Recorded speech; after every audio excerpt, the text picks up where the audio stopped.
Het wordt een doelpunt te verstaan in Snits. Na 10 minuten kopt Alain de Boer de vrije trap van Martijn Rozenburg erin en staan ze al op 1-0.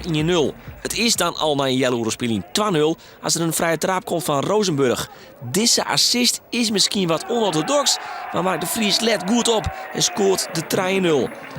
In de laatste minuut van de eerste helft dan deze heerlijke paas à la Iniesta van Rozenburg. En Patrick Goedhart maakt het dat ik prima aan. En dus de 4-0 staan bij rest. In de beginfase van de tweede helft zit ONS dan even te sliepen.